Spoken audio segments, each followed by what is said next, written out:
Hey, I'm Elena Voss, 28 years old, born and raised in the kind of money most people only see in movies. Silicon Valley mansions, private schools in Switzerland, summers on yachts in the Mediterranean. The whole deal. My dad, Alexander Voss, built Voss Tech Solutions from a garage startup in the late 90s into one of the biggest players in AI-driven cloud infrastructure. Forbes had him in the top 50 richest people in America the year he died. Heart attack, they said. Sudden. Tragic. Unexpected. I was in New York when it happened, closing a deal on a penthouse in Soho I didn't even need. The call came at 2 in the morning. By the time I landed back in San Francisco, he was already gone. The funeral was a circus. Tech titans in black suits, politicians I recognized from TV, reporters camped outside the gates of our Atherton estate. I stood there in sunglasses, numb, shaking hands I didn't want to shake. Everyone kept saying how much I looked like him. Same sharp cheekbones, same dark hair, same stubborn set to the jaw. I hated it. I hated all of it. 2 weeks later, I sat in the wood-paneled office of Dad's lawyer, Richard Harlan, an old-school guy who'd been handling Voss family trusts since before I was born. He slid a thick envelope across the mahogany desk. "Your father left specific instructions," he said, voice low, almost hesitant. "The bulk of the estate, Voss Tech stock, real estate, liquid assets, everything, goes to you. No contest." I exhaled. Of course it did. I was the only child, the only heir. Then Richard cleared his throat. "But there's a condition." I raised an eyebrow. "A condition?"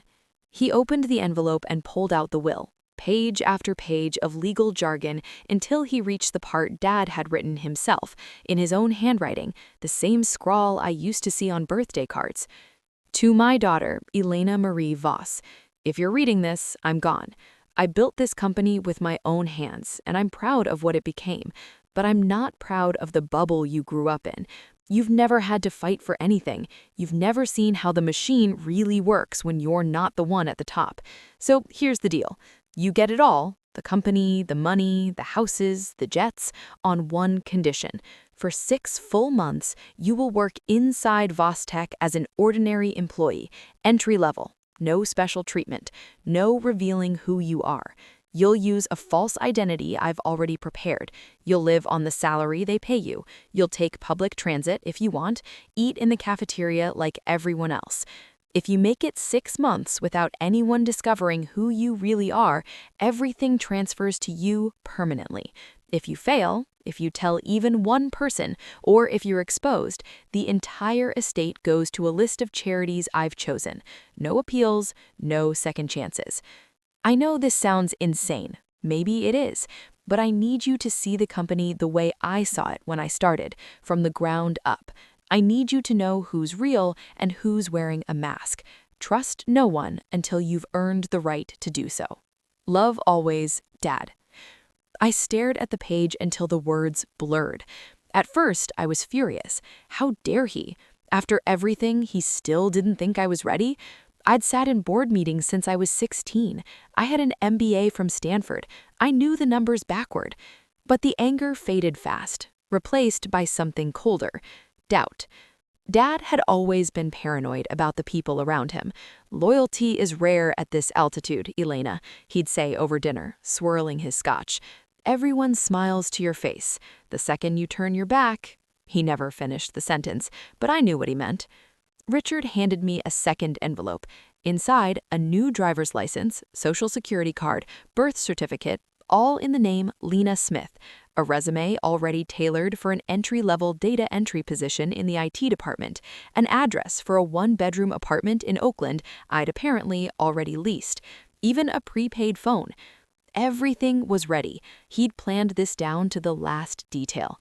I could have fought it. I could have lawyered up, claimed undue influence, whatever. But deep down, I knew I wouldn't. Dad had called my bluff my whole life. This was his last move. So I said yes. 3 weeks later, I stood outside the gleaming glass tower of Voss Tech headquarters in downtown San Francisco. My real hair, long, glossy black, was now dyed a dull, mousy brown and pulled into a messy ponytail. Colored contacts turned my green eyes brown. No makeup beyond drugstore mascara. I wore thrift store jeans, a plain gray hoodie, and sneakers that were deliberately scuffed. I looked like any other 20-something trying to make rent in the Bay Area. My heart hammered as I walked through the revolving doors. The lobby was all polished marble and soaring atriums, the same place I'd breezed through 100 times in designer heels. Now I clutched a cheap tote bag and kept my eyes down. Security scanned my fake badge. "Morning, Miss Smith, 15th floor." I nodded, barely audible. "Thanks." The elevator ride felt endless. I stood in the back, surrounded by people in tailored suits talking about stock options and product launches. I recognized half of them. None of them recognized me. My cubicle was in a sea of identical gray partitions, a dinosaur desktop, a stack of onboarding paperwork, and a welcome email from HR. I spent the morning in orientation, learning how to use the time clock system and where the emergency exits were. It was surreal. By noon, I was starving and desperate for coffee. I wandered towards the executive break room on the 18th floor. Old habit, big mistake. I ducked behind a vending machine to avoid being seen, but voices drifted over anyway. Familiar voices. Mark Reynolds, our CFO, slicked back hair, perpetual tan, the kind of guy who golfs with senators, and Sarah Klein, head of HR, blonde, poised, always perfectly put together. Dad had trusted them both. "Alex is gone," Mark was saying, voice low and urgent, "but his daughter's a wild card. She's smart. If she starts asking the right questions, she'll find the offshore accounts." Sarah gave a soft, humorless laugh. "Relax. I've got leverage on half the board. If she gets too close, we turn it around, make it look like she's the one who's been cooking the books. Embezzlement charges stick, Mark, especially when the evidence points straight at her." My blood turned to ice. I pressed myself flat against the wall, barely breathing. Offshore accounts, embezzlement, framing me. They walked away, footsteps fading. I stayed frozen for a full minute, my heart slamming against my ribs. Dad wasn't paranoid. He was right. And whatever he'd discovered before he died, it had just become my problem. 6 months felt like a lifetime. God, that first conversation behind the vending machine haunted me for days.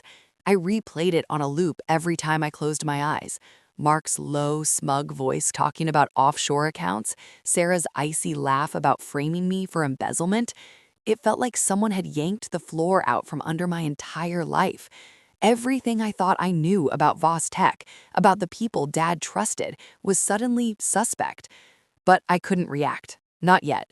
I had 5 months and 3 weeks left on Dad's clock, and if I blew my cover now, I'd lose everything. So I did what any sane person in my position would do. I pretended to be the world's most boring data entry clerk. Lena Smith showed up on time every morning, badge clipped to a plain lanyard, hair in the same sloppy ponytail, wearing the same rotation of 5 cheap outfits I'd bought at Target in Oakland. I took the BART from Fruitvale Station like thousands of other commuters, headphones in, staring at my phone like I was doom-scrolling TikTok instead of memorizing employee badge numbers and floor layouts. My cubicle was in the middle of a giant open-plan floor on 15.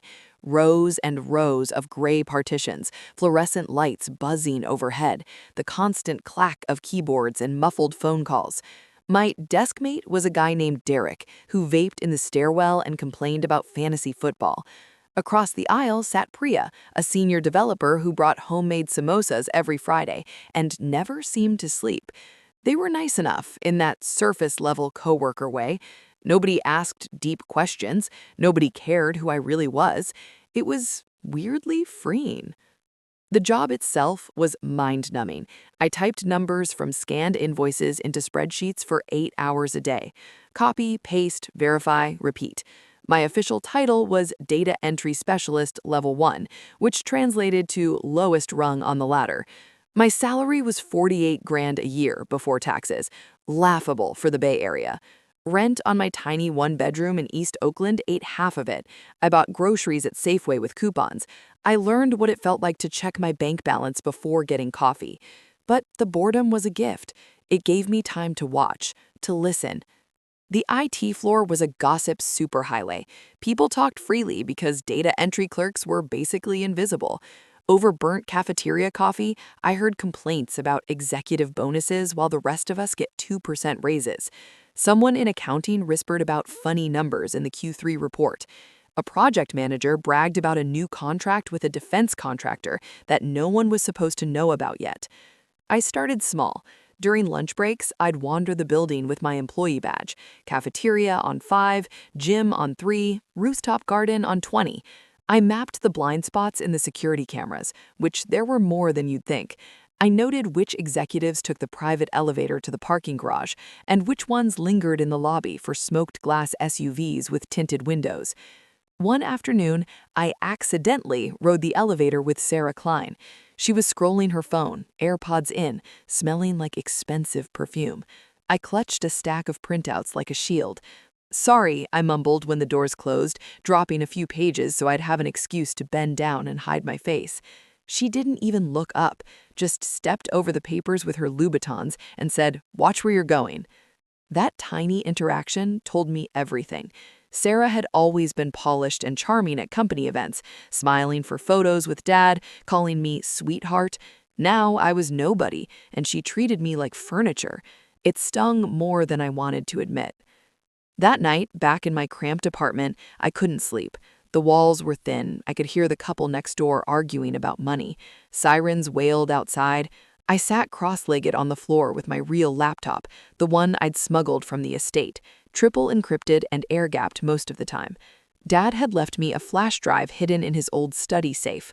On it, scanned notebooks, cryptic post-it notes, fragments of emails he'd saved. One page stood out. In Dad's handwriting, "Watch the shadows. Trust no one, especially the ones who smile the widest." Another note, "Project Eclipse. Follow the money." I'd never heard of Project Eclipse, not in any board meeting, not in any investor call. I opened a secure browser and started searching the internet using my low-level credentials. Nothing. But IT had back-end access to a lot of servers. Data entry clerks were supposed to stay in our lane, but the permissions were sloppy. Late into the night, fueled by cheap instant coffee, I poked around. I found a restricted folder buried deep in the finance shared drive. The name? Eclipse Backup 2024. It was encrypted, but the metadata was visible. Last accessed 2 days ago from an IP address registered to Mark Reynolds' executive laptop. My pulse spiked. I tried a few basic decryption tools I'd learned in a cybersecurity elective at Stanford. No luck. The encryption was military grade, but the file size was massive, terabytes of data. Whatever Project Eclipse was, it wasn't small. The next morning, I dragged myself to work running on 3 hours of sleep. I volunteered for overtime, anything to get more access. That's when I overheard Tim from accounting in the break room. He was venting to a coworker over stale donuts. "I'm telling you, the books don't add up. There's like 20 million that just vanishes every quarter.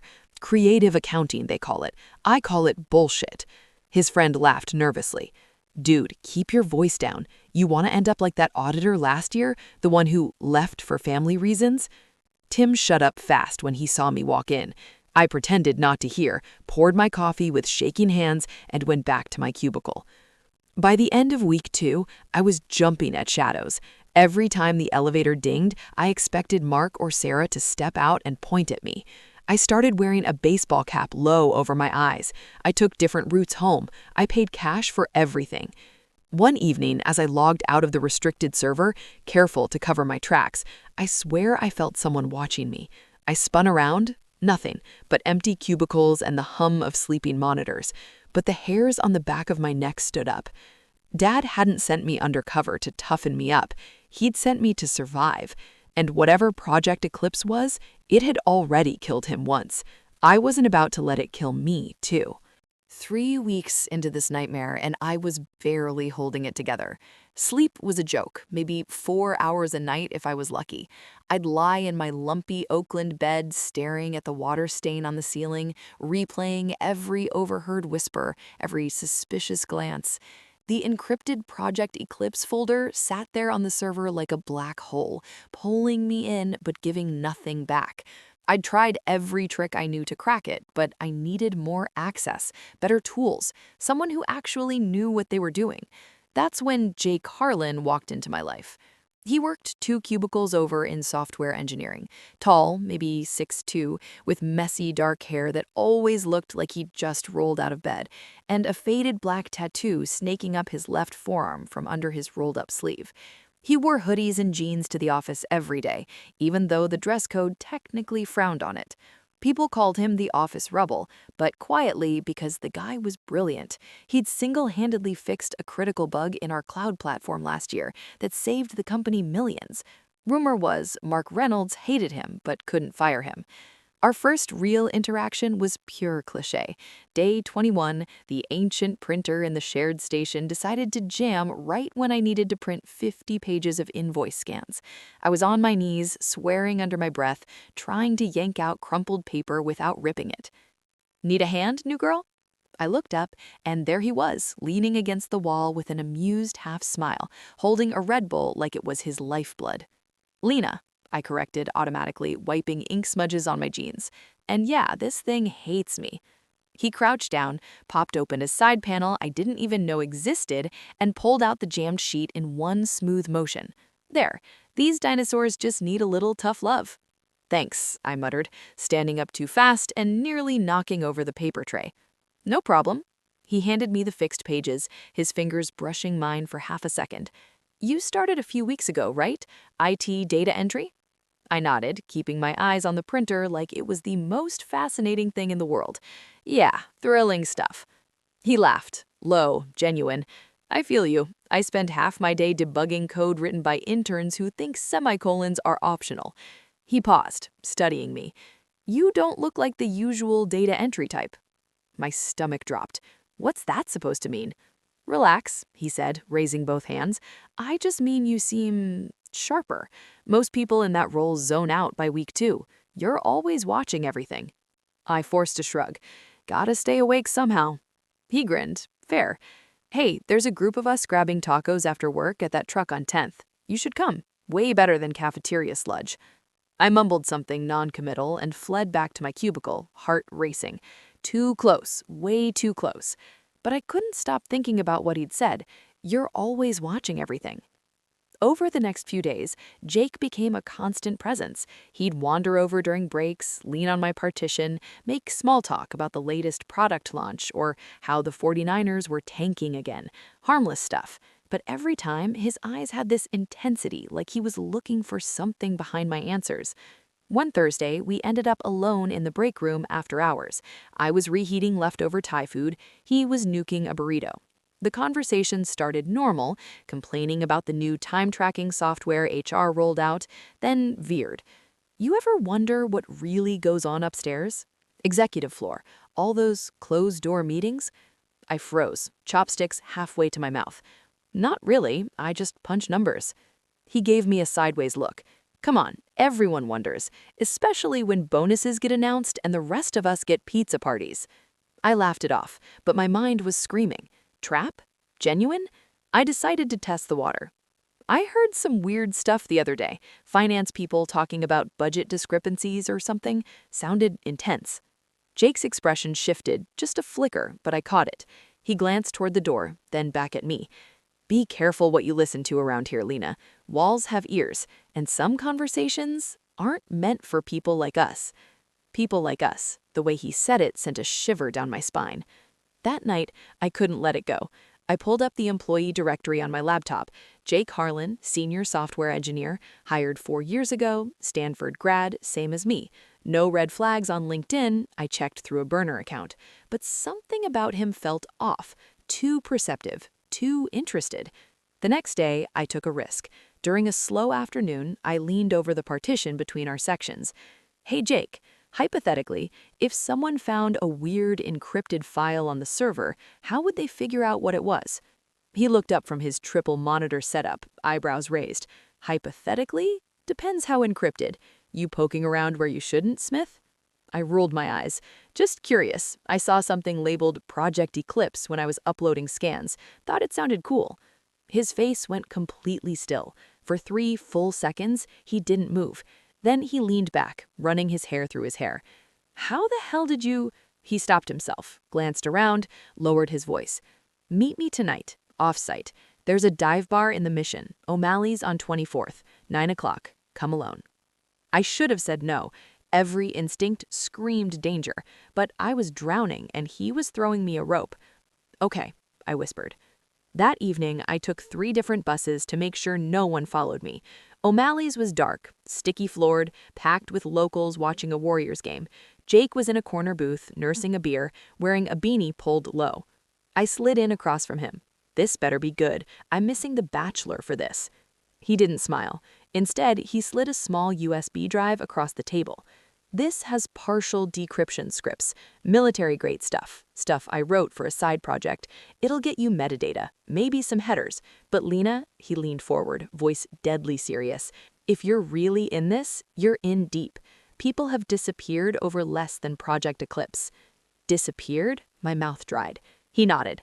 "Your predecessor in data entry, the one whose cubicle you're in now, quit suddenly 6 months ago. Said it was family reasons, but I knew her. She was asking questions, same kind of questions you're asking." I stared at the USB drive like it was a live grenade. "Why are you helping me?" I asked finally. Jake held my gaze for a long moment. "Because someone has to, and because I think you're not as ordinary as you're pretending to be." My blood ran cold. He knew, or he suspected. As I left the bar, USB burning a hole in my pocket, I glanced back. Jake was watching me go, expression unreadable. Outside, a black SUV idled across the street, engine running. When I stepped onto the sidewalk, it pulled away slowly. Coincidence? Or had I just made the biggest mistake of my life? I didn't sleep at all that night. The USB drive Jake gave me sat on my kitchen table like it was radioactive. Every time I closed my eyes, I saw that black SUV pulling away from the curb outside O'Malley's. I kept checking the locks on my apartment door, peeking through the blinds at the empty street below. Paranoia was officially my new roommate. By 3 a.m., I gave up and booted my encrypted laptop, the air-gapped one. No Wi-Fi, no Bluetooth, nothing that could be traced. I plugged in the drive, heart pounding so loud I could hear it in my ears. Jake hadn't lied. The scripts were pro-level, clean code, commented in detail, the kind of work that screamed black hat experience or government training. I ran the first one against a local copy I'd made of the Project Eclipse metadata. Lines of code scrolled across my screen, and then, boom, partial headers unlocked. What I saw made my stomach drop. Project Eclipse wasn't just some shady side project. It was a systematic siphoning operation. Fake vendor invoices, inflated contracts, payments routed through a web of shell companies in the Caymans, Panama, and Delaware. Millions, tens of millions disappearing every quarter. The timestamps went back 3 years, accelerating right after Dad promoted Mark Reynolds to CFO. But the real knife to the gut was the activity spike in the weeks before Dad's death. Dozens of transfers, frantic late-night accesses from Mark's IP, Sarah's too, and one name kept popping up in the decrypted fragments: Victor Lang. Dad's oldest friend on the board, the guy who'd been at every Thanksgiving dinner since I was a kid. Uncle Vic, I used to call him. I sat back, hands shaking. This wasn't creative accounting. This was grand theft on a billionaire scale. And if Dad had found out? I pulled up the flash drive he'd left me again. One scanned page I'd skimmed before now jumped out. A sticky note in Dad's handwriting stuck to a printout of an offshore wire transfer. VL plus MR plus SK Eclipse. Confront or contain. He'd known. And 2 weeks later, he was dead of a heart attack at 62. I needed more.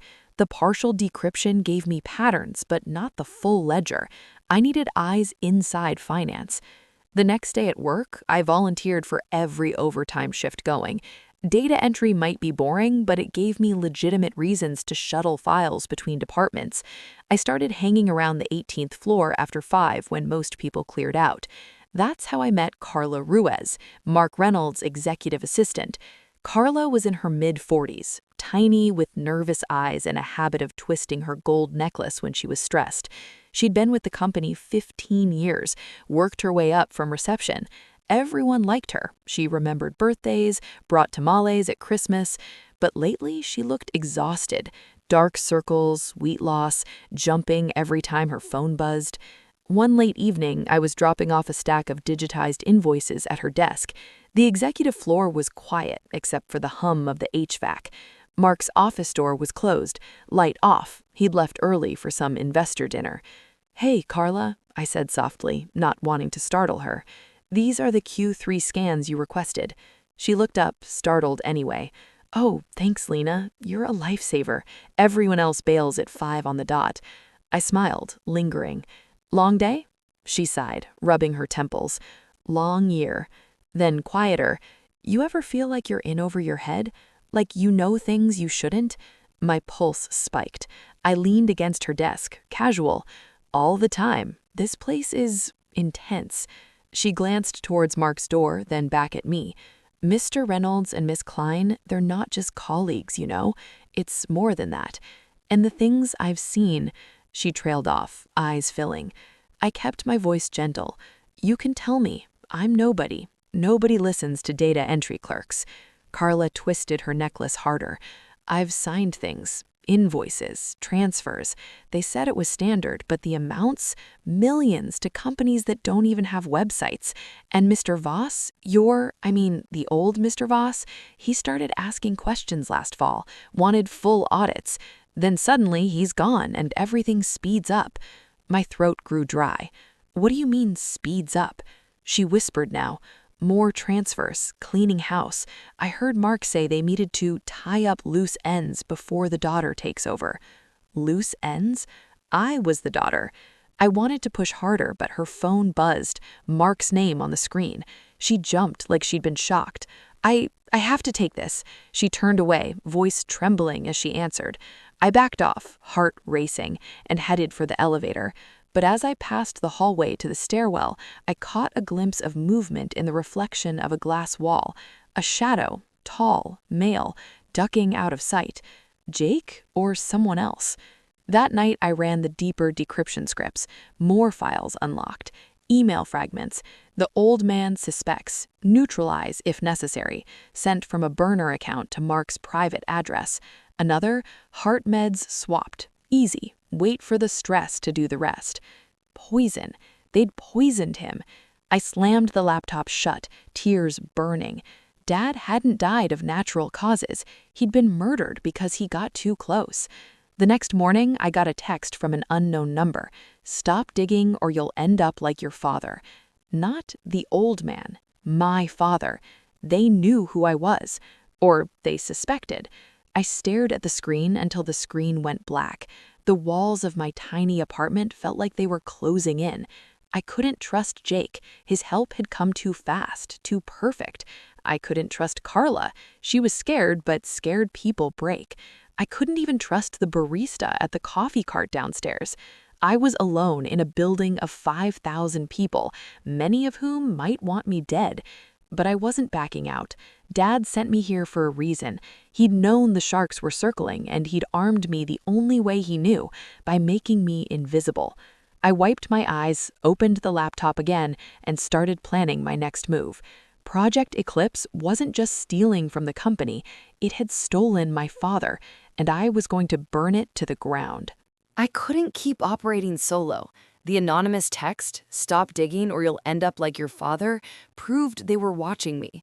Whoever they were close enough to know my real identity, or at least suspect it. I needed help, and the only person who'd already stuck his neck out was Jake. So I leaned in, hard. We started meeting regularly, never at the same place twice. Late-night taquerias in the Mission, dimly lit coffee shops in Berkeley, even a foggy bench at Ocean Beach when we needed to be sure no one was listening. Jake brought skills I didn't have, root-level access to parts of the network I could only dream about, custom scripts that pulled logs without tripping alarms, and a scary good ability to disappear into surveillance footage. At first, it felt like a real partnership. He'd slide into the booth across from me, drop a new USB drive like it was drugs, and walk me through what he'd found. One night, he showed me security cam stills, Mark Reynolds in the basement server room at 2 a.m., feeding stacks of documents into an industrial shredder. Another time, he pulled deleted calendar invites, off-site strategy sessions with Victor Lang and an unnamed third party at a private golf club in Hillsborough. "This isn't just embezzlement anymore," Jake said, voice low over our shared plate of carnitas. "Look at the pattern. They're stripping intellectual property too. Source code repositories mirrored to external drives. Patent filings delaying on purpose. They're positioning to sell Voss Tech's crown jewels to the highest bidder, probably a foreign competitor." I stared at the evidence on his laptop screen, nausea rising. Dad had spent 30 years building this company from nothing, and these people were carving it up like a Thanksgiving turkey. "We need hard proof, something that can't be explained away. Ledgers, wire confirmations, emails that spell it out." Jake nodded slowly. "Mark's office safe. Old school combination lock, but I can crack it. Midnight tomorrow. Alarms on the executive floor reset at 1 a.m. for maintenance. I can loop the cameras for 20 minutes. It was insane, breaking into the CFO's office, but I was past rational choices. "Fine," I said. "I'm in." The next night, we met in the underground garage at 11:45 p.m. Jake wore all black, a backpack slung over one shoulder. I ditched the mousy brown dye job temporarily, pulled my real dark hair into a tight bun, and wore a knit cap. We looked like cat burglars in a bad Netflix thriller. We took the service elevator to 18. Jake had already disabled the motion sensors on that wing. The hallway was eerily silent, lit only by emergency strips.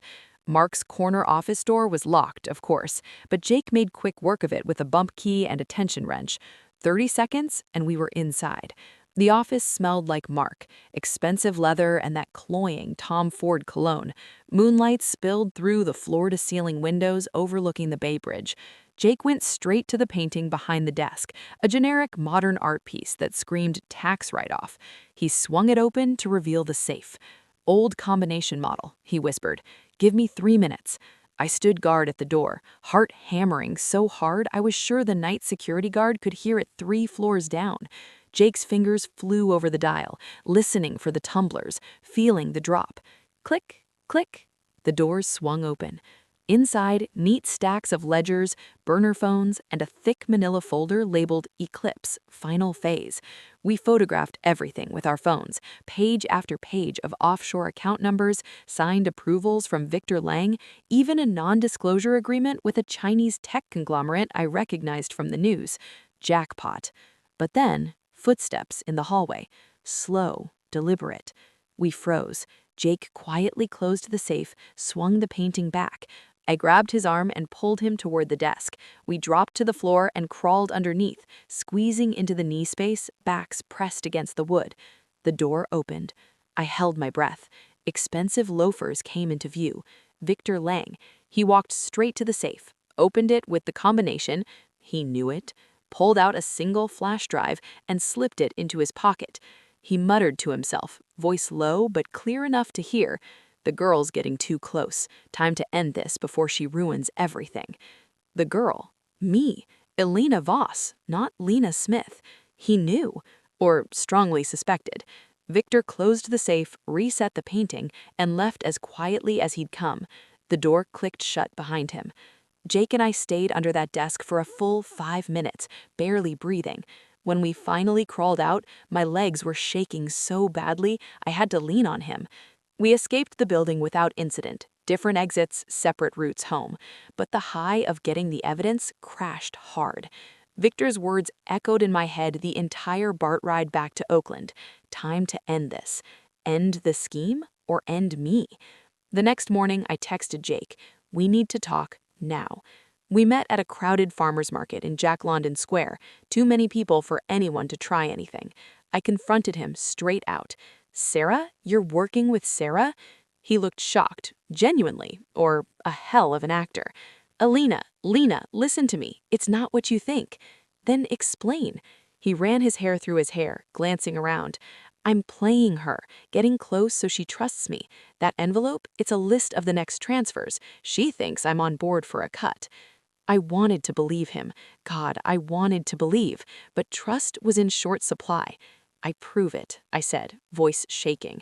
He pulled out his phone, showed me recordings, audio clips of Sarah bragging about handling the old man, admitting to swapping Dad's medication with placebos laced with a slow-acting toxin that mimicked heart failure. It was proof, real proof. But as I listened, gunshots cracked the night. 2 sharp pops. Jake shoved me down behind a car as a bullet grazed his shoulder, blood blooming on his hoodie. We ran. Tires screeched. A dark sedan peeled away. Someone had followed one of us. As I pressed my scarf against Jake's wound in the back of a lift, headed to an urgent care in Alameda, Jake looked at me with pain-filled eyes. I'm not the enemy, Elena. I swear on my life. I wanted to believe him, but in that moment, I didn't know if either of us had much life left to swear on. Month 2 hit me like a second wave of grief. The gunshot graze on Jake's shoulder was shallow. Urgent care stitched him up, no report filed. But it changed everything. We went dark for 3 days. Burner phones only, no office, cash for everything. I crashed in a sketchy motel off International Boulevard while he recovered in a friend's spare room. We needed distance to think. The evidence we'd photographed in Mark's safe was gold. Signed approvals, account numbers, timelines that matched Dad's heart attack perfectly. But Victor Lang's midnight visit and his muttered words, the girls getting too close, proved they were escalating. They weren't just covering tracks anymore, they were hunting. I couldn't stay hidden forever. Rent was due, my fake Lena Smith persona had bills, and the 6-month clock was ticking. So I went back to work, head down, acting like nothing had happened, but inside, I was a live wire. The first thing I noticed was the shift in atmosphere. The 15th floor felt heavier. Whispers stopped when I walked into the break room. Priya, who usually shared her samosas, suddenly had headphones in all the time. Even Derek the Vapor avoided eye contact. Then came the announcement. Victor Lang, as chairman of the board, called an all-hands meeting for the following Monday. Subject, strategic restructuring and cost optimization. Translation, layoffs. I volunteered to help set up the auditorium, anything for a closer look. That's when I found Carla again. She was in the executive lounge, printing packets, looking like she hadn't slept in weeks. Her hands shook as she stapled. "Carla," I said softly, closing the door behind me. "You okay?" She jumped, papers scattering. "Geez, Lena, you scared me." Her eyes darted to the hallway. I can't talk here." "Please," I whispered. "I know about the invoices, the transfers. Mr. Voss didn't die naturally, did he?" Her face crumpled. Tears welled instantly. "They made me do things, forge signatures on routing forms. I thought it was just tax stuff at first, but after he started asking questions," she swallowed hard.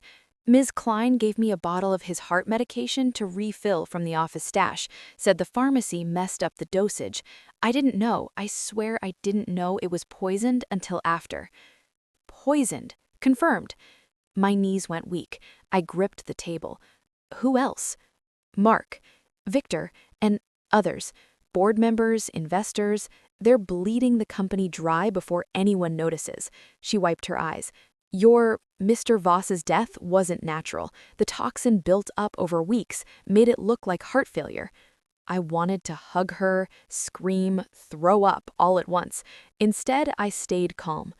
"Carla, I need proof, something concrete. Flash drive, emails, anything." She nodded, sniffing. "I copied files, everything I could. I was going to go to the authorities, but I'm scared. They watch me. My phone, my car. I'll get it to you tomorrow. Noon, rooftop garden. Come alone." I agreed. Hope flared, real evidence from the inside. But Carla never showed. At 12:15 p.m. the next day, I paced the rooftop, wind whipping my hair, pretending to eat a sad cafeteria salad. No Carla. I texted her burner number. Nothing. By 1 p.m., panic set in. I went to her desk on 18. Empty. Computer logged out. A post-it from HR. Carla Ruiz on indefinite personal leave effective immediately. Vanished, just like the previous data entry clerk Jake had mentioned. That evening, I hacked Victor Lang's executive calendar from a maintenance terminal. Risky, but I was past caring. An entry jumped out. Off-site meeting the night before with Mark and Sarah at a private residence in Pacific Heights. Subject, eclipse phase acceleration. I pulled deleted security footage from the garage. There she was, Carla, 8:47 p.m., walking to her car with a USB drive in her hand. A dark SUV pulled up. Door open. She got in willingly, or looked like she did. No struggle visible. Vehicle left the garage. No record of it returning. My blood ran cold. Jake and I met at 2 a.m. in an all-night diner in Hayward. He was pale, shoulders still bandaged under his hoodie. "She's gone," I said flatly, sliding my phone with the footage across the table. He watched, jaw tightening. "They're cleaning house. Anyone who can tie them directly to the murder." I said, "We need to go bigger. Leak what we have, anonymously. Force their hand." Jake shook his head. "Too soon. They'll spin it, airy it. We need the full Cayman's ledger. That's the kill shot." So I went deeper. Using Jake's elevated access, I tunneled into the offshore correspondence. Late nights, red-eye coding sessions. We found it. A master spreadsheet mirroring every legitimate Vostech account with a shadow one. Billions routed. And the final phase? Phase 2, asset stripping and acquisition prep. They were planning to sell core AI patents and client data to a rival conglomerate, use Vostech's own funds to make it look legitimate. Then, the hammer drop. One night, I came home to my Oakland apartment and knew instantly something was wrong. The door was unlocked, just a fraction, but enough. I froze on the landing, hand on the knob. Inside, chaos. Drawers dumped, mattress slashed, laptop gone, the decoy one, thank God. The real one was with Jake. Nothing valuable taken. No TV, no jewelry, just papers scattered. And on the kitchen counter, in red marker on a torn sheet of my notebook, "Back off." No prints, no cameras in the hallway. Professional. I didn't sleep there again, grabbed a go bag and crashed in cheap motels paying cash. Jake went radio silent for 12 hours. When he finally texted, "Trust me, it's a setup," my paranoia hit peak. Was he feeding me to them, using me to get deeper himself, or protecting me the only way he knew how?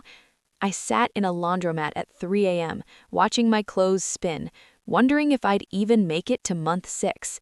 The board meeting was in 3 days, Victor's restructuring announcement. I knew it was cover. Layoffs to silence whistleblowers, budget cuts to hide the bleeding. I had to be there. As Lena Smith, invisible data entry clerk setting up chairs.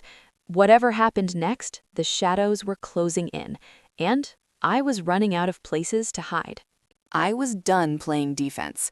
Carla's disappearance lit a fire under me that no amount of fear could put out. If they were willing to vanish people who got too close, then hiding wasn't an option anymore. I had to go on offense, force their hand, make them slip. Jake and I patched things up in a rainy parking lot in Emeryville at dawn. His shoulder was healing, but the distrust lingered in my eyes. I needed the truth. "Tell me everything," I said, arms crossed against the cold. "No more half-stories. Why are you really helping me?" He leaned against his beat-up Jeep, wincing as he shifted weight. Rain dripped from his hair. For a long minute, he just looked at me, like he was deciding whether I could handle it. Then he exhaled. "Because your dad hired me to." I blinked. "What?" 4 years ago, off the books, separate from my regular hire. He pulled me into his office after I fixed that major outage, said he needed someone inside IT he could trust absolutely, someone who wouldn't flinch at digging into corners the executives didn't want touched. Jake's voice was steady, but his eyes were tired. He paid me directly, cash deposits into an account only he and I knew about. My real job was to watch, report back if I saw anything rotten. I felt the ground tilt. "You were his spy?"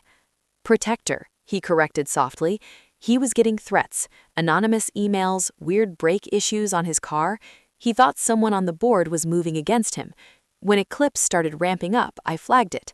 He told me to stay quiet, gather proof. Then he got sick and died before I could get him the full picture. My throat tightened. All this time, I'd thought Jake was too good to be true because he was planted by Dad. Why didn't you tell me sooner? Because he made me promise. If anything happened to him, I was to protect you, not reveal myself unless you were in real danger. He didn't want you paranoid. He wanted you sharp. I laughed, bitter and wet from the rain. Well, mission accomplished. Jake stepped closer. I'm sorry, but everything I've done since that night in the bar, it's been to keep you alive. The meeting with Sarah, I recorded it. She thinks I'm disgruntled enough to flip for money. I've been feeding her just enough to keep her trusting me. He pulled out his phone, played a clip. Sarah's voice clear as day. The old man was easy, swapped his beta blockers for fakes laced with digitalis derivative. Took weeks, perfectly mimicked cardiac arrest. The daughter won't be a problem once we frame the transfers on her. Murder. On tape. I felt tears mix with the rain. We have enough. We go to the feds. Jake shook his head. Not yet. They'll lawyer up, bury it in offshore jurisdiction hell. We need the live transfer in progress. Catch them mid-act. So we set a trap. We picked Sarah because she was the weak link. Arrogant, needed to feel in control. Jake texted her from a burner. Got cold feet, need reassurance. Meet tonight, parking garage, level 4, 10 p.m. Come alone. I hid in the shadows between concrete pillars, phone recording audio and video, heart slamming against my ribs. Jake stood under a flickering fluorescent light, hands in his pockets. Sarah showed up in heels that echoed like gunshots. Trench coat, hair perfect even in the damp underground air. You're late, Jake said. You're nervous, smart, you should be. But you're also greedy, and that wins. She stepped closer. What do you want? Bigger cut? I want the truth, Jake said. Did you kill Alex Voss? Sarah laughed, cold, delighted. Kill is such an ugly word. We neutralized a threat. He was digging, asking for audits, threatening to bring in outside forensics. Mark panicked. Victor authorized. I handled the details. Easy when you control the victim's schedule and medicine. My blood roared in my ears. There it was, confession. And the daughter? Jake pressed. Sarah shrugged. Alina's been conveniently absent. Grief tour of Europe or whatever rich girls do. By the time she surfaces, the books will be clean, patents sold, and a nice paper trail will lead straight to her unauthorized offshore activity. Embezzlement, fraud, maybe even ties to the poison. Desperate heirs silencing her father. Tragic. She reached into her coat. Now your cut. Suddenly, sirens wailed. Close, loud, converging. Sarah's face twisted. You son of a... She pulled a gun. Jake dove left as I screamed his name. 2 shots cracked, concrete exploding near his head. I charged from the shadows without thinking, slamming into Sarah from behind. The gun skittered across the pavement. We fought. Nails, elbows, hair-pulling desperation. She was stronger than she looked, fueled by panic. Her fist connected with my jaw. Stars burst. But I'd taken self-defense classes since college. Dad insisted. I drove my knee up, caught her solar plexus. She doubled over, gasping. Jake scrambled for the gun, kicked it under a car. Tires screeched as 2 unmarked sedans blocked the ramps, but the men who jumped out weren't wearing FBI windbreakers. They were Mark's private security, big guys in black tactical gear. Grab her, Sarah shrieked, staggering up. Jake yanked me behind a pillar as bullets pinged off metal. We ran, footsteps echoing, down the spiral ramp. Behind us, shouts and more shots. We burst out onto the street level into pouring rain. Jake hotwired a parked scooter, don't ask where he learned that, and we roared into traffic, weaving between cars as a black SUV gave chase. San Francisco hills became a blur, red lights ignored, horns blaring. The SUV rammed us once. We nearly wiped out on wet pavement. Jake took a sharp turn down Lombard's crooked section, losing them in the tourist chaos. We ditched the scooter in North Beach, slipped into a crowded Italian restaurant, out the back door, into a waiting lift I'd prearranged as backup. Only when we were across the bridge, heading east into the haze, did we breathe. Jake's hands were shaking on the wheel he'd taken over. Blood seeped through his bandage. The graze had reopened. You okay? He asked, voice rough. I touched my swelling jaw. Been better. He glanced at me. I got it all on audio. Hidden mic, Sarah's full confession, the chase too, cloud backup already uploaded. I nodded, tears coming now that adrenaline was fading. Dad trusted you. He trusted you more, Jake said quietly. He knew you'd finish this. I looked out at the rain-streaked bay. 4 months left on the clock. They'd tried to kill us tonight. Next time, we'd be ready, and we'd make sure there wasn't a next time for them. Month 3, and I was running on pure adrenaline and rage. Sarah's confession was burned into my brain. Her casual admission that they'd poisoned Dad like he was just a problem to solve. Jake's hidden mic had caught every word, plus the gunfire that followed. We'd uploaded encrypted copies to 3 separate cloud dead drops and mailed physical drives to a lawyer Dad had trusted, insurance in case we didn't make it. But we weren't dead yet. With Carla gone and the noose tightening, Jake and I knew we couldn't take down Mark, Sarah, and Victor alone. We needed allies, people inside who weren't bought or terrified into silence. First was Tim from accounting. I'd overheard him weeks earlier complaining about the books not adding up. He was mid-40s, balding, always in wrinkled khakis, the kind of guy who'd been at Voss Tech since the early days but never climbed high enough to be dangerous. Safe, or so I hoped. I cornered him in the stairwell during lunch. Nobody used the stairs on 15. Tim, I said quietly, blocking his path. We need to talk about the Q3 numbers that vanish. He froze, eyes wide behind thick glasses. I don't know what you're... 20 million a quarter, routed through shell companies in the Caymans. Project Eclipse. His face went ash gray. How do you... Kid, you need to stay out of this. People disappear. Like Carla Ruiz or the auditor last year? He sagged against the railing. God, you're her, aren't you? The one asking questions before. I thought you were just another intern. I didn't confirm or deny. I have proof, ledgers, audio, video, but I need someone who understands the finance trail backward. Help me connect the dots, and we take them down together. Tim swallowed hard. After a long pause, he nodded. My office, after 7 tonight. That meeting lasted 3 hours. Tim spread printouts across his desk, cross-references, discrepancies, forged approvals with Mark's digital signature. He was scared, but he was also pissed. Alex Voss gave me my start, hired me out of community college. This is betrayal. He became ally number 1. Next, we went wider. Jake reached out to an old Stanford friend who ran a loose collective of ethical hackers, white hat types who hated corporate corruption. They were skeptical at first, like, Voss Tech, that's a fortress, but once Jake shared redacted samples of the offshore transfers, they were in. Overnight, we had anonymous tips flooding SEC forums, partial leaks to tech journalists under throwaway accounts. Nothing traceable, just enough to stir the pot. The reaction was immediate. Stock dipped 3% in a day. Analysts started asking questions on earnings calls. Victor issued a press release about market volatility and unfounded rumors. Mark canceled 2 investor dinners. Chaos. Exactly what we wanted. Then came the emergency board meeting. Closed session, executive floor, no staff allowed. Except staff were needed to set up. Projectors, coffee, notepads. I volunteered as Alina Smith, invisible again. I wheeled in the AV cart early, planted 3 tiny mics Jake had sourced, voice-activated, streaming to a secure server. Then I took a seat in the back as note-taker, head down, pretending to transcribe. Victor chaired. Mark and Sarah flanked him. The other board members looked uncomfortable. 2 venture capitalists, an old Silicon Valley dinosaur, and a Stanford professor Dad had appointed for optics. We're accelerating the timeline, Victor said without preamble. Eclipse Phase 2 proceeds, patents transfer to the acquisition vehicle next month, the heiress remains MIA, perfect cover. We pin the irregularities on her unauthorized activity during grief leave. Sarah smirked. HR has the forged emails ready. She'll look like a desperate addict covering gambling debts. Mark nodded.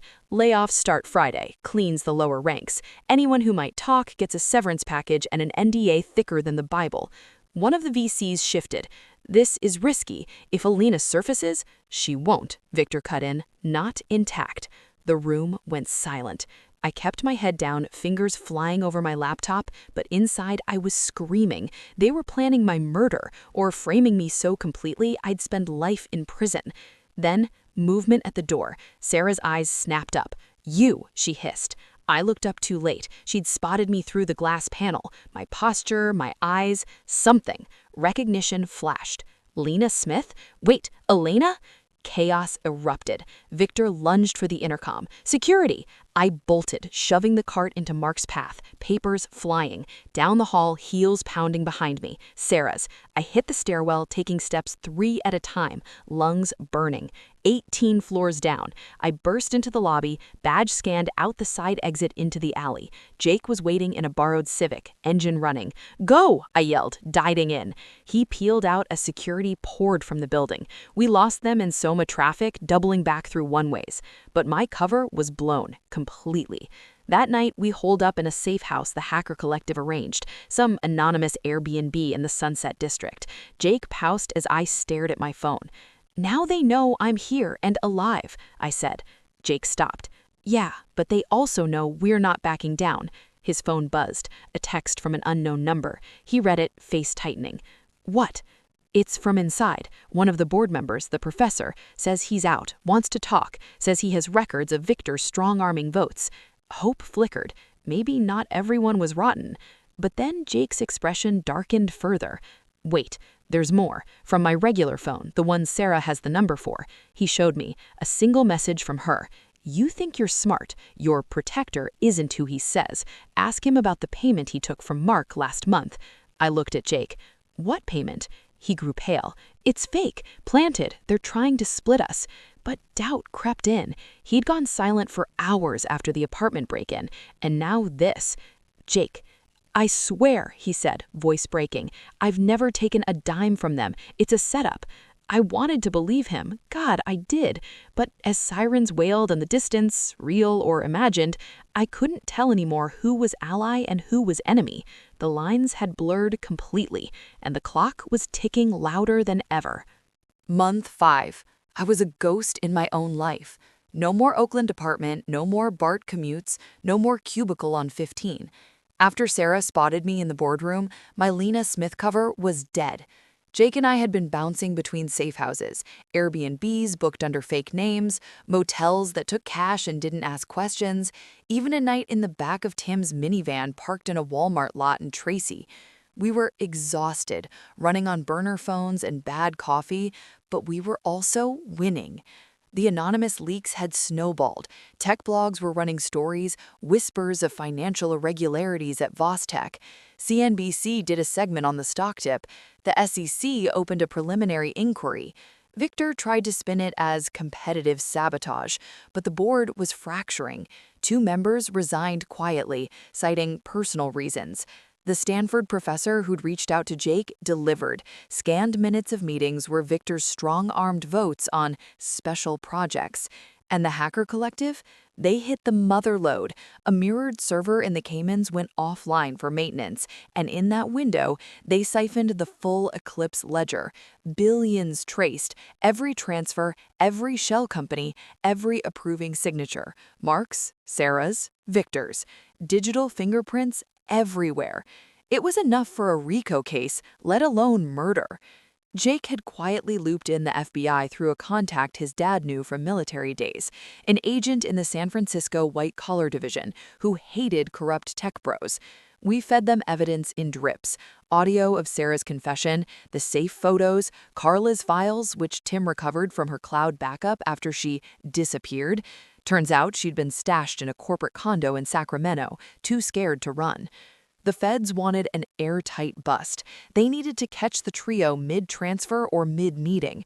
So we set the final play. I went rogue. I hacked the executive calendar myself, used an old back door Dad had shown me years ago for emergencies. I scheduled a fake emergency board session in Dad's old office on the 20th floor. Subject line, Final Eclipse Resolution, Heiress Located, sent from Victor's own account. They'd bite. Jake argued against it. Too dangerous, let the feds handle the takedown. But I was done waiting.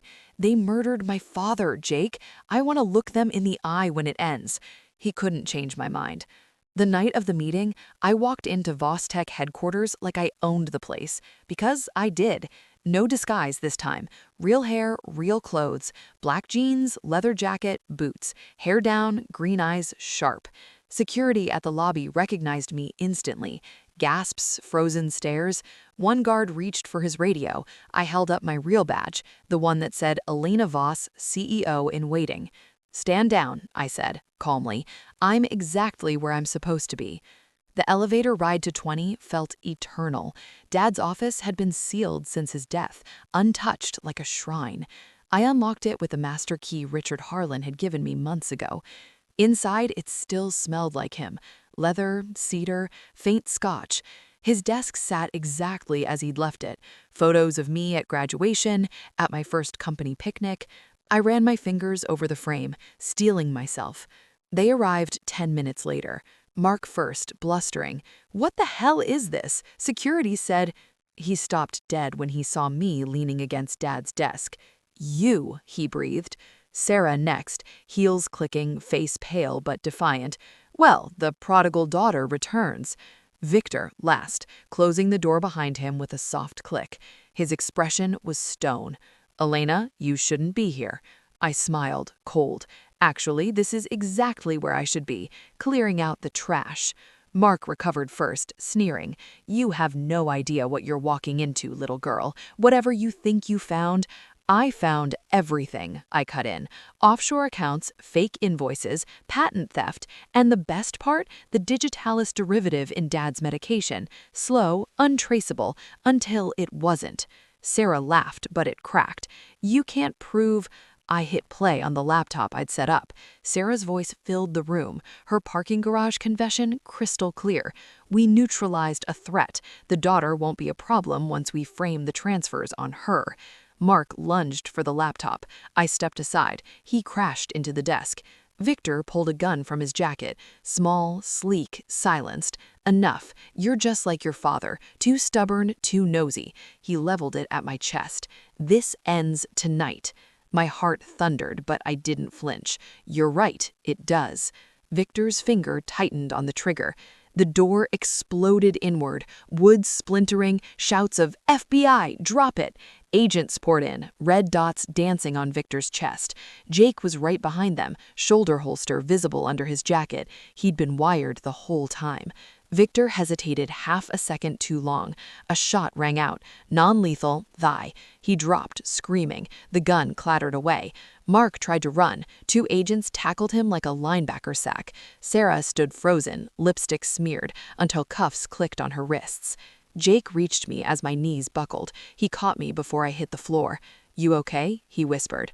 I nodded against his chest, tears finally coming. "It's over." The agents read them their rights while photographing the room, bagging the gun, securing the laptop. One nodded to me, respect in his eyes. "Miss Voss, your cooperation made this possible." I looked at the 3 of them on the floor, Mark cursing, Sarah silent and shattered, Victor bleeding and defeated. "You poisoned my father. You stole from the company he built. You tried to frame me. You lost." Victor spat blood. "You think this ends us? There are others." "No," I said. "It ends you." The feds hauled them out. The office fell silent, except for the distant wail of more sirens. Jake held me up as we watched from the window, 3 unmarked vans pulling away, lights flashing. 5 months and 3 weeks into Dad's 6-month challenge. I'd made it. But more than that, I'd finished what he started.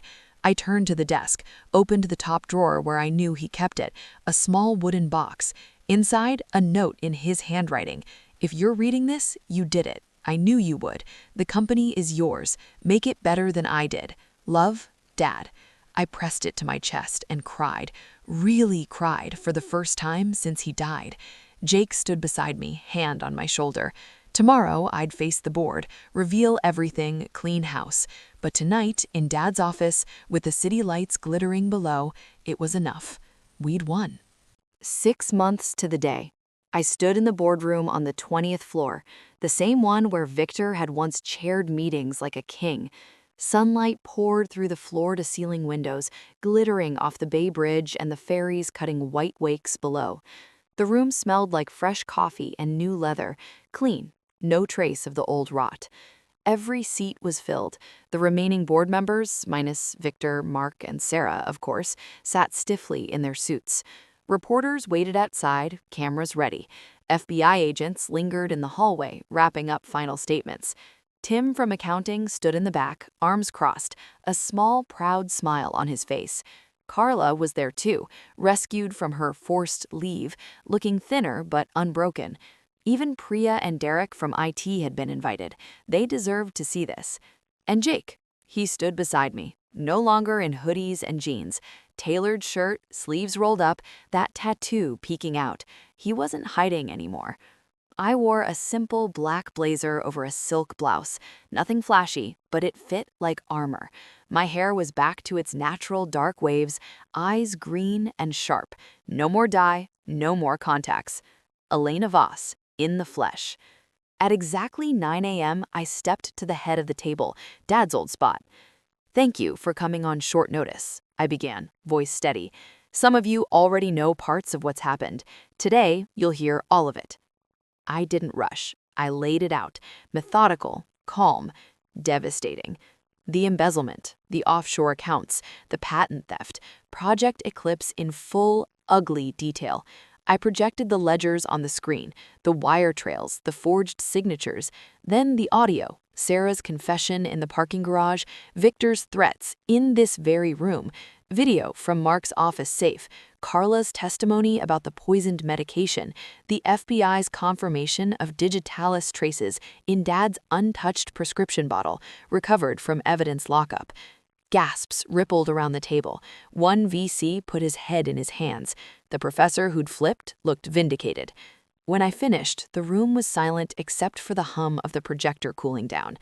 I let it sit for 10 long seconds. Work Manuel, Sarah Klein, and Victor Lang are charged with embezzlement, corporate espionage, conspiracy, and first-degree murder. They're in federal custody. No bail. The SEC and DOJ are cooperating fully. Vostech will survive this. Stronger. I paused, scanning every face. But survival isn't enough. We're going to thrive. Starting today. I outlined the plan. Immediate independent audit, full transparency reports to shareholders, clawback of every executive bonus tied to falsified numbers, a whistleblower fund, $10 million personally seeded by me for any employee who comes forward with concerns, no questions asked. Diversity overhaul on the board, 3 new independent seats filled within 60 days, and a new charity foundation in Dad's name, focused on STEM education for underserved kids, the kind of kids he'd been before the garage startup changed everything. The board voted unanimously. No surprises there. They were terrified of being painted with the same brush. By noon, I walked into the all-hands auditorium, 5,000 employees packed, thousands more on livestream. I told them the truth, edited for legal reasons, but honest, about the betrayal, about Dad's murder, about the future. I ended with this. Your hard work built this company. A few people at the top tried to steal it from you, and from my father's legacy. They failed because of people in this room who refused to stay silent. I named them. Tim, Carla, Priya for spotting anomalies in code reviews, even Derek for quietly backing up server logs, just in case. Cheers erupted. People cried. Someone started a standing ovation that wouldn't stop. Later that afternoon, I held a press conference on the plaza outside. Cameras flashed like lightning. I answered every question. No deflections, no spin. When the reporter asked how I uncovered it all, I smiled. My father taught me to see things from the ground up, so I did. That evening, I went home, to the Atherton estate for the first time in 6 months. The gates opened like they'd been waiting. Inside, everything was the same, yet different. I walked straight to Dad's study, poured 2 fingers of his favorite scotch, and sat in his chair. Jake found me there an hour later. "You did it," he said, quietly, leaning in the doorway. "We did it." He crossed the room, took the glass from my hand, sipped, handed it back. "What now, Miss Voss?" I laughed, really laughed for the first time in forever. Now I run the company, for real this time. No more pretending to be invisible. He sat on the edge of the desk. "And us?" I asked him, looking up at him. All the suspicion, the near-death chaos, the secrets, it had forged something solid, real. "Us?" I said, reaching for his hand. "We figure it out as we go. Dinner first, somewhere with actual tablecloths. He grinned. I know a place in the Mission. Great tacos. Deal. Weeks turned into months. The company rebounded, stock higher than before the scandal, new contracts rolling in, headlines shifting from tech giant rocked by murder to Voss Tech's remarkable turnaround under young CEO. I kept Dad's promise to myself. I saw the company from every angle now. I ate in the cafeteria sometimes, no entourage, listened to the engineers, the janitors, the interns, made changes that mattered. And yeah, Jake and I became something real. Quiet dinners turned into weekends in Big Sur, late nights debating product roadmaps in bed. He stayed on as head of cybersecurity, officially this time, no shadows. But I never forgot the lesson. That first overheard whisper behind the vending machine didn't just change how I saw the company. It changed how I saw the world. Power attracts predators. Trust is earned in the trenches, and sometimes the only way to find the truth is to become someone else for a while. Dad was right about the sharks. He was also right about me. I was ready. Now I'm building something better, cleaner, stronger. For him, for the thousands of people who show up every day and make Voss Tech run. And for the girl who started this as Lena Smith, invisible and terrified, and ended it as Elena Voss, unbreakable.